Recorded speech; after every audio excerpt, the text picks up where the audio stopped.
ಬಾಗಲಕೋಟೆ ಮತ್ತು ಹೈಕಮಾಂಡ್ ತೀರ್ಮಾನ ಮಾಡೋದು.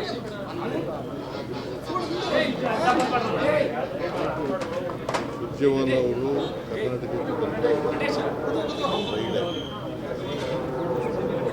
ಅಷ್ಟೊಳಗಡೆ ನಿನ್ನೆ ದಾವಣಗೆರೆಗೆ ಹೋಗಿದ್ರು ಒಂದು ಟೀಮು, ಮತ್ತು ಬಾಗಲಕೋಟೆಗೂ ಕೂಡ ಹೋಗಿದ್ರು. ಅವರು ರಿಪೋರ್ಟ್ ಕೊಡ್ತಾರೆ.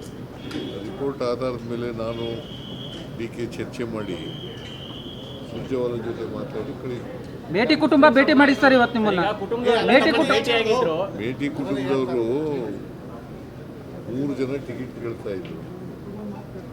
ಮಲ್ಲಿಕಾರ್ಜುನ, ಉಮೇಶ ಮತ್ತು ಮಹಾದೇವಿ. ಆ 3 ಜನ ನೀವೆಲ್ಲ ಒಟ್ಟಿಗೋಗಿ ಯಾರಿಗೆ ಟಿಕೆಟ್ ಕೊಟ್ಟರು ಕೂಡ ನೀವೆಲ್ಲ ಮಾಡಬೇಕು, ಒಟ್ಟಿಗೆ ಮಾಡಬೇಕು ಅಂತ ಹೇಳಿ ಹೇಳ್ಕೊಂಡಿದ್ದೀವಿ. ಒಪ್ಪಿದಾರ ಸರ್? ಅದಕ್ಕೆ ಒಪ್ಕೊಂಡಿದ್ದೀವಿ. ಬಂಡಾಯ ನಿಂತ್ಕೊಳ್ತೀನಿ ಅಂತ ಸ್ಪರ್ಧೆ ಮಾಡೇ ಮಾಡ್ತೀನಿ ಅಂತಿದ್ದಾರೆ ಸರ್. ನಿಮ್ಮ ಜೊತೆ ಹೇಳಿದ್ರ? ಯಾವಾಗ? ಮೀಟಿಂಗ್ ಮುಗಿಸ್ಕೊಂಡು ಬಂದ್ಮೇಲೆ ಏನಂತ ತಾವೇನೋ ಒಟ್ಟಿಗೆ ಸುದ್ದಿಗೋಷ್ಠಿ ಮಾಡಿ ಅಂತ ಹೇಳಿದ್ರಂತೆ. ಅದಕ್ಕೆ ನಾನು ಒಪ್ಲಿಲ್ಲ ಅಂತ ಹೇಳ್ತಾ ಇದ್ರು.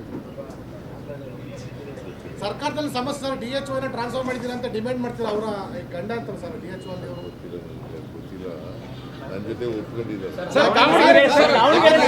ಮುಖ್ಯಮಂತ್ರಿಗಳು ಒಂದು ಕುಟುಂಬದ ಟಿಕೆಟ್ ವಿಷಯವನ್ನ ವಿಧಾನಸೌಧ 3ನೇ ಮಾಡಲಿ ಸಭೆ ಮಾಡಿದ ಇತಿಹಾಸ ಇದೇ ಪ್ರಥಮ ಬಾರಿ ಸರ್.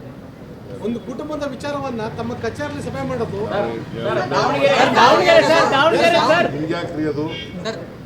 ಯಾಕೆ ಅದು ಅಲ್ಲ, ಒಂದು ಕುಟುಂಬದ ವಿಚಾರವನ್ನ ಇಲ್ಲಿ ಸಮಸ್ಯೆ ಇಲ್ಲಿ ಬಗೆಹರಿಸುವಂತ ವಿಚಾರ ಸರ್ ಅದು.